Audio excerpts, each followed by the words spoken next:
মহান রাব্বুল আলামিন সেদিন সাত আসমান জমিনকে হাতের মুঠোয় নিয়ে বলবেন, আমি বাদশার বাদশা, আনাল মালিক, আমার উপরে কেউ নেই, আমি বাদশার বাদশা, আয়না মুলুকুদ দুনিয়া, কোথায় দুনিয়ার রাজা বাদশারা, কোথায় দুনিয়ার রাজা বাদশারা যাদের ধমকে জমিন কাঁপত, যারা মানুষকে অন্যায়ভাবে বিপর্যস্ত করত, অত্যাচার করত, মানুষকে নির্যাতন করত, হয়রানি করত, অপদস্থ করত, কোথায় তারা আজকে?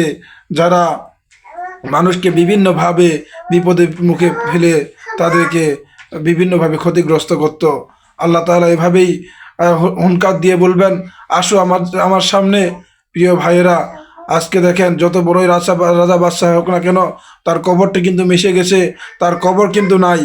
অতএব আজও যদি দুনিয়ায় কেউ এরকম কিছু করতে চায়, আল্লাহ তাআলা ছাড় দিবেন, ছেড়ে দেবেন না, এই কথাটা মনে রাখবেন।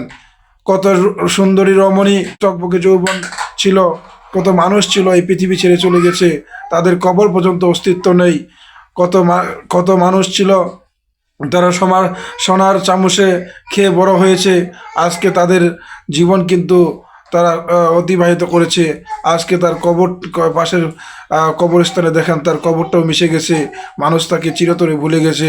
অতএব আপনার কর্মগুলো থেকে যাবে, আপনি যে আচরণগুলো করে যাবেন, মানুষের সাথে যে ব্যবহার করবেন, যদি সুন্দর ব্যবহার হয় সেটা থেকে যাবে। অতএব মানুষের সাথে সুন্দরভাবে চলার চেষ্টা করুন, সবার সাথে সদ আচরণ করুন, সবাইকে ভালোবাসুন, সবার সাথে মিলেমিশে একসাথে বাঁচার চেষ্টা করুন। দুই দিনের দুনিয়া, আজকে আছি কাল নাই। আল্লাহ তাআলা বলছেন, আল্লাহ যে খালাকাল মাউতা, আমি জীবন মৃত্যু দিয়েছি, আল হায়াতা, এবং জীবন দান করেছি, লিয়াবলুয়াকুম আইয়ুকুম হাসানু আমালা, তারা দেখার জন্য যে তারা আমলে কে উত্তম। অতএব আমাদের এই কথাটা মনে রাখতে হবে, আমাদের জীবন মৃত্যু দান করেছেন আল্লাহ তাআলা দেখার জন্য যে আমরা আমলে কে উত্তম। সবাই ভালো থাকবেন, দোয়া রাখবেন। আসসালামু আলাইকুম ওয়া রাহমাতুল্লাহ।